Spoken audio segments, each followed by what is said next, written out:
Hey guys, it's Jessica, and today my heart is like very full because I finally purchased a bunch of makeup items, very expensive, very luxurious, that I've had on my wish list for a very long time. And I finally bit the bullet, and I've been trying these now, most of these for about a week, so it's still kind of my initial impression slash a haul. But I will do an update here in about a month or so and let you guys know how they're working for me as I've used them more.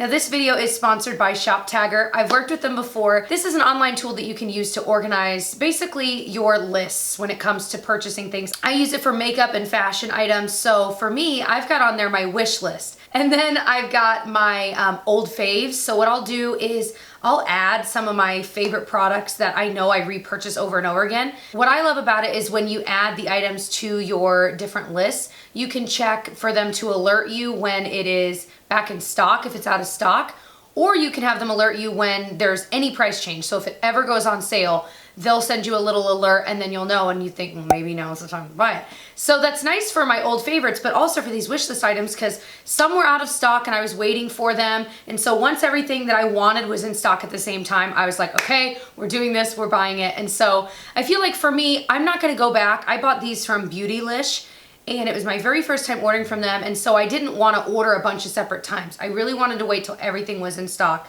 So without Shoptagr, I don't know that I would have checked every single day to see. So it was really nice to be able to have that tool to be able to use it. So if you're interested in trying out Shoptagr, definitely check my link below to check it out. Otherwise, let's go ahead and get into it. Let's start with the first thing I put on my face today other than like primer and stuff. I finally picked up the Charlotte Tilbury Magic Foundation. This has sunscreen, SPF of 15. I am not gonna lie, I twisted it open and I thought, what in the world? What kind of applicator is this? It wasn't like a dropper, it wasn't like a paddle or a doe foot. No, you freaking idiot, Jessica. You just pull it off, it's a pump. Oh my gosh, embarrassing. Anyway, so figured that out. I have it in the shade number 2. This is a perfect shade match for me. I'm wearing it today. I apply it with my favorite L'Oreal sponge. It's just nice. It's not so thick, but it's not so thin, and it covers enough of what I want to cover, but it makes your skin still like look like skin. Does that make sense? It doesn't get weird and crepey in areas. I've been testing out a lot of foundations lately to decide if I'm going to keep them or get rid of them. And so many of them, I mean, when I compare those to this, it's like comical. This is so much better. So far, very impressed. I've probably used it maybe 4 or 5 times now, so I'll continue to use it and let you know. And I've used it with a different primer, I think, virtually every single day. Every single day, it still looks amazing. So it doesn't seem to be too finicky depending on the primer you have underneath, and that I really like about it too. Wear time wise, I feel like it lasts pretty well throughout the day. I mean, by the end of a work day, everything breaks apart on my nose unless I use like a really pore filling primer or something like that. Plus I've got like kind of a cold going on, so I'm touching my nose. So I feel like that's kind of a variable that I'm like, well, once I'm maybe not touching my nose as much, it might last longer, but I do feel like it lasts throughout the work day really nicely. Let's talk about what is on my eyes. I finally, well, I mean, it's still really new, so it's not really a finally, but I picked up the Anastasia Soft Glam palette. I know so many people were like, that palette looks really boring, but I'm like, dude, boring's my middle name. I love this palette. That was a good one, Jess. You should put that in your brain for later. Use that again. But seriously, I love boring palettes because that's just me. I like neutral looks. Do I have colors like this in my collection? Absolutely. Do I have this combo? I don't know. I need to kind of comb through. But today what I put on my eyes is I put burnt orange all over the lid and kind of into the crease. And then I used orange soda a bit to kind of blend that up. And then tempera. I feel like it's tempera. Anyway, I put that all under the brow bone and kind of used it to blend as well. And then what else? Oh, I used Noir, which is just a beautiful matte black, on my lower lash line and as my liner today. And it's so black. It is so beautiful. And then Sienna I used a little bit on my lower lash line as well to help blend.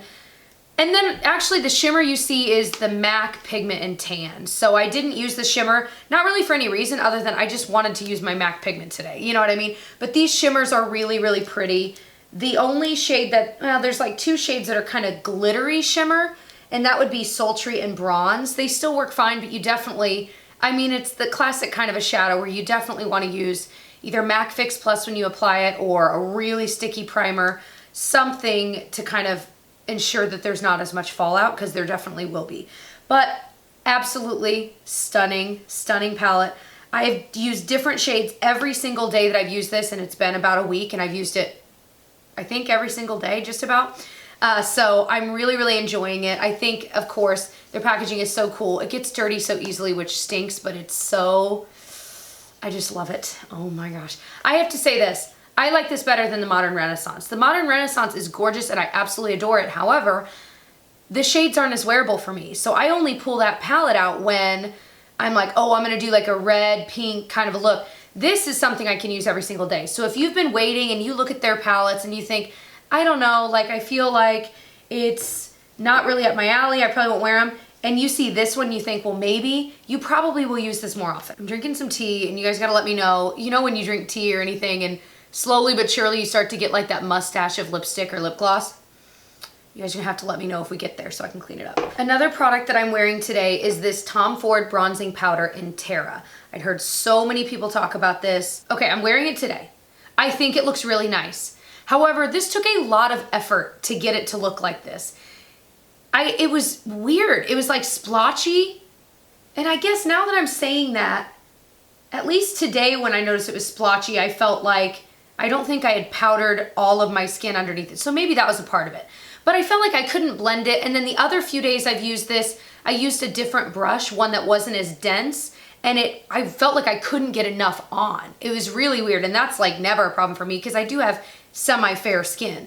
So I don't know, I felt like I needed to use a denser brush with this, which is fine. But when you do, make sure you're putting it on top of powder and not on top of a sticky foundation, because obviously it's gonna stick in certain areas. That would be true for most bronzers. But anyway, I guess what I'm saying is, this is really expensive, and I kind of envisioned it being like this unbelievable bronzer, like best I've ever used, and I just kind of feel so-so about it. I'll keep trying it. I might change my tune as I try it more, but I mean, of course the packaging is stupid pretty. They know what we like. Darn it, they know what we like. The highlighter I'm wearing today is from Jouer. I feel like I own virtually nothing from Jouer. And so when I saw that this was in stock, this was Citrine. Oh my gosh, it's a highlighter. It's incredibly pigmented, but it's like not powder. It definitely is powder. It's not a cream. But it has this feel to it that I've never really felt before. Even when you're swatching it, it's like, what? It's not like the ColourPop shadows, not like that. It's a powder, but it's so creamy. It feels like a weird gel, but it's not a gel.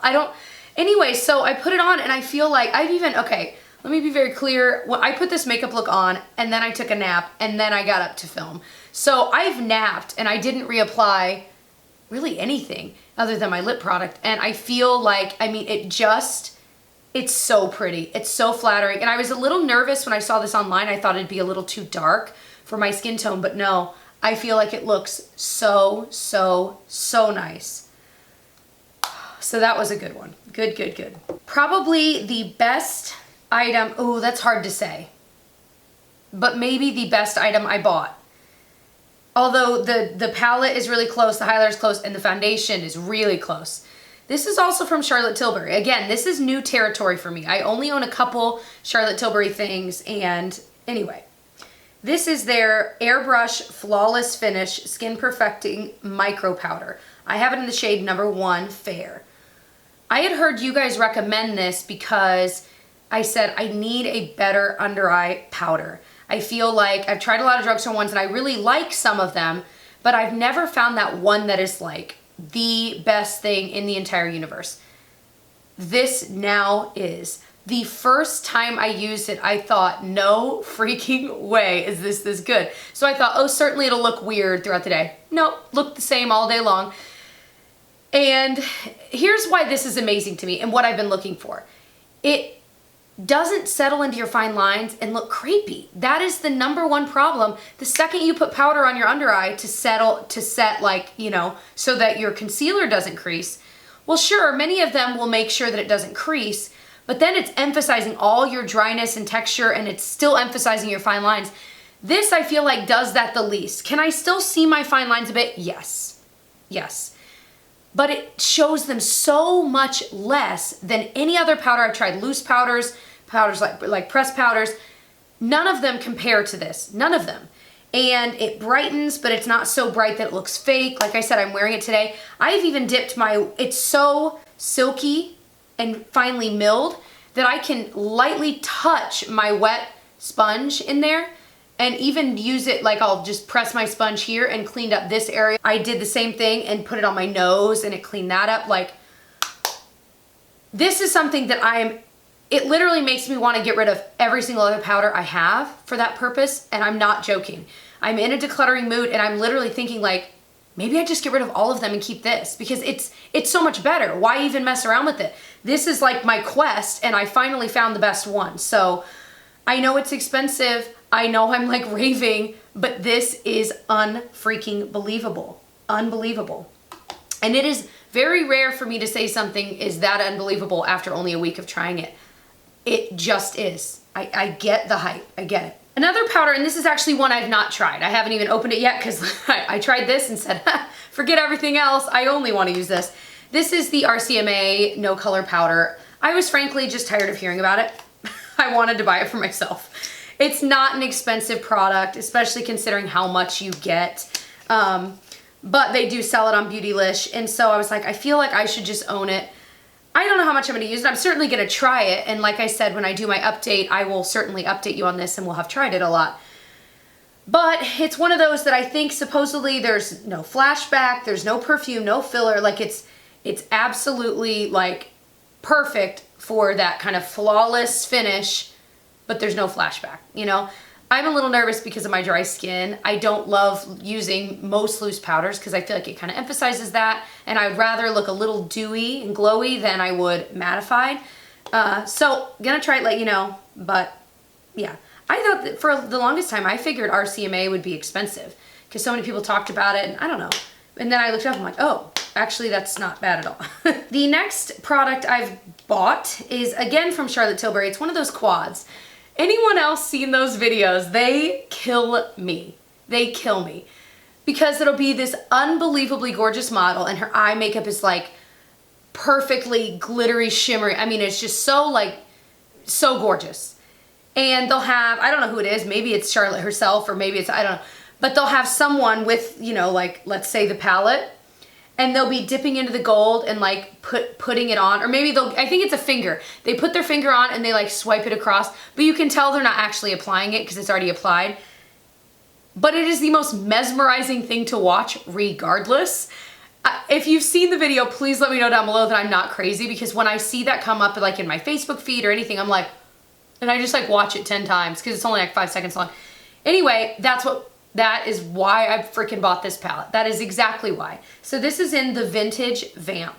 It's got these two gorgeous shimmers, these two kind of plummy, pinkish mattes. Really, they're more like satin, I feel like. These are really pretty.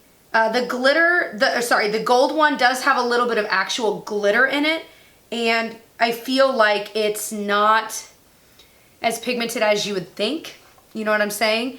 And then the matte shimmer, the matte satin ones are nice. These blend nicely. They really do. I've only used this one time, so this is a true like haul because I can't really give my opinion, but just based on swatches alone, that gold one was very unimpressive, and I thought that would be the like winner in this palette based on those videos. And I don't remember if this was like, this palette was the one they were talking about. It might have been like La Dolce Vita or something like that. Anyway. Is that even the name of a palette? I'm making things up. Anyway, so I'm going to keep trying it. The gold, when I did use it, what I ended up doing is I tried it with my finger. I'm like, okay, that didn't work. So I grabbed a brush and did it, and I got a little more. And then I grabbed a brush and used some Fix Plus, and it definitely amped it up a lot. So it's possible to make it look nice, but I thought it was kind of interesting that it was so kind of unpigmented naturally. That was really odd. So I would say if you're like dying to try a Charlotte Tilbury palette, hold off. If you trust my opinion, hold off and I will get back to you on that and see, like, I mean, is it really worth it? Or if you have some and you have a certain quad you like, please let me know. Like, is there one quad out there that is like absolutely the best one to own? So the next product is from ByTerry. And again, a lot of you guys recommended this. It's their Hyaluronic Hydra powder. So this stuff is colorless. I mean, it looks white, but it's translucent. And I have used this a couple times. I focused it just here where I said that, you know, my foundation typically breaks apart. I'm not typically using foundation to mattify, as I mentioned earlier. I'm usually using it just to hold the makeup in place or to prevent other makeup from sticking to certain areas. So I've applied this. Today I applied it with my sponge. And I wasn't baking or anything like that. I just got a little bit and just kind of pressed it in. And it definitely blurred those areas, definitely. Now, do I think this is like the ultra perfecting powder? Not yet. I'm not fully convinced. Now, I did just read, I was just pulling their little info up for this product, and it mentions using your fingers to just press it into areas. And I'm intrigued to try it that way because I'm curious about how the heat and the warmth of your fingers will help make that look almost a little more natural and less drying. So I don't feel like I have a strong opinion about this either way yet. I will say this, it definitely looks nicer when you put it on than some of my other powders I have. So I don't think this is a bad product. I'm just trying to decide, you know, is it really worth the price tag of, what is it? Yeah, $60 or not. Now I did see that they sell some mini versions of this. I can link below. I think I saw a mini version for like 12 bucks.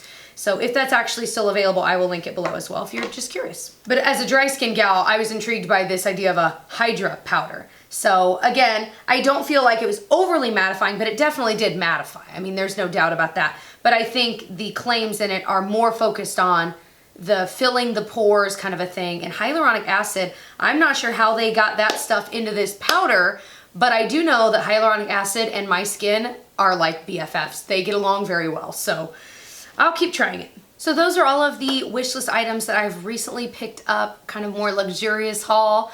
If you like this video or this style of video, definitely give it a thumbs up so I know. And if you are intrigued to try Shoptagr, definitely check out my link. And other than that, I will see you guys in my next video. Bye.